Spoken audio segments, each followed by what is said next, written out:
I'm going to start working with another of the Ajax frameworks, free Ajax frameworks available now, and this is called Ajax lib. And you can see the URL for the Ajax lib library here, and that will allow you to download the ajaxlib.js file, which is the JavaScript support for the Ajax lib. What I'm going to do is go to this link and right-click it and select Save Target As. That will let you save ajaxlib.js. That's the JavaScript file. It includes all the support you need for Ajax lib, and then you'll be able to put a script element into your web page, say type equals text/JavaScript, and source, the source attribute, you set to ajaxlib.js. As long as ajaxlib.js is in the same directory as your web page, then you can make use of the built-in functions inside ajaxlib.js. And what we're going to do in this case is going to use ajaxlib.js in order to download XML from the server. This is what we did with libxml request. In this case, we're going to also work with options1.php, which returns an XML document filled with red, green, and blue color options. And this will show you how to work with Ajax lib. When you click the display message button, the Ajax application is going to fetch behind the scenes those colors and display the first color, which should be red. As you see here, color 1 is red. So this uses the built-in functions inside ajaxlib.js. We'll take a look at how that works now. And here is the button that you click. Display message is the caption for the button.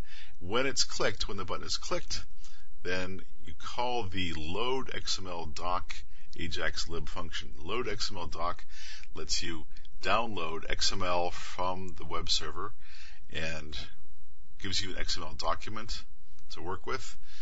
And as you see here, you pass the URL of the XML data you want to fetch to load XML doc, and then you also pass a callback function to load XML doc, which is going to be called when the download is complete.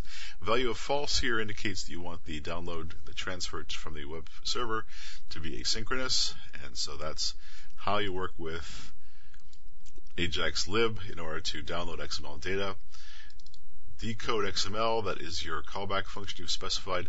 Decode XML is going to be called when the download is complete, and the Ajax lib functions place into the global space of your JavaScript in the document a variable called result XML. So when the download is complete and your callback function is called, you can work with result XML.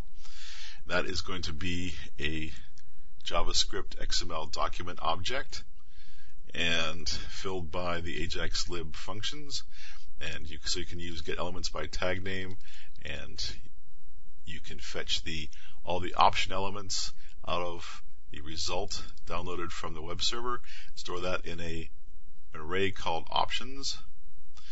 And then, as before, you're able to extract, as with the libxml request, you're able to extract from the first option element the first child, which is the text node that contains the word red. And so this is the first option element's text node, then to extract the text data from that text node, use the .data property as before. So you say color 1 is, and then you fetch the actual XML data from the text data from the first option element, like that. And as you see, it works. There is the color 1 is red. It's successfully fetched the first option element. There are 3 option elements, red, green, and blue, and successfully extracted the data from the first one.